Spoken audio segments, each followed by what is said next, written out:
Hi, this is Jeff Blauette, Technical Agronomist for Cooperative Farmers Elevator. And on this week's Field Friday segment, thought we'd talk about kind of something that we're seeing out in a lot of these cornfields right now. You don't have to do a whole lot of exploring, just drive around and look at some of these fields down the road. There's a lot of up and down corn showing up right now. We see this every year, but we get phone calls on it and get questions on it every year this time of year.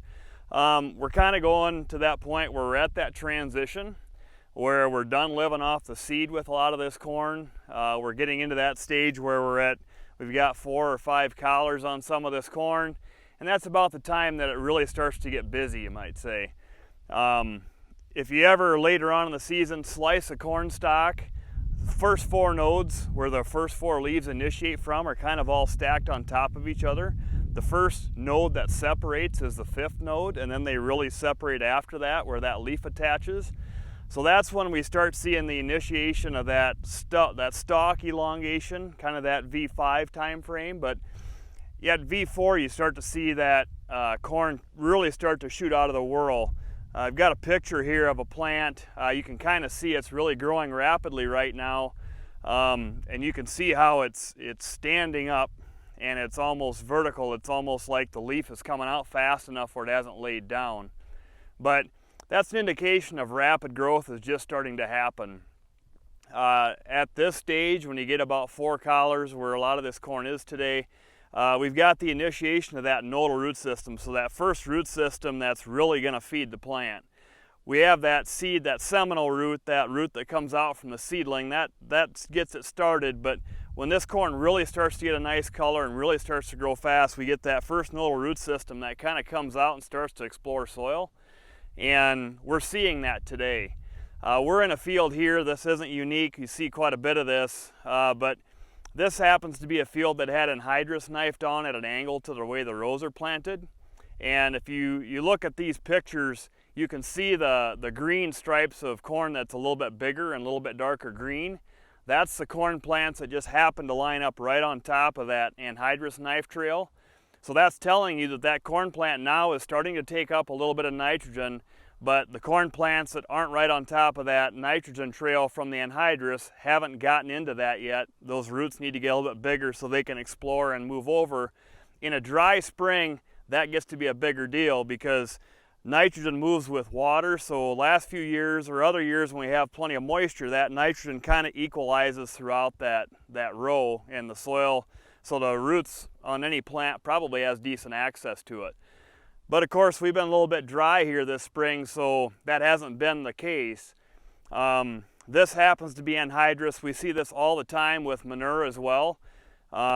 A lot of times manure maybe gets put on the same direction as the corn is planted, but it's not perfect, and you might have 200 foot a row for a while, looks really good, and then you'll have 100 foot that's down and doesn't look as good.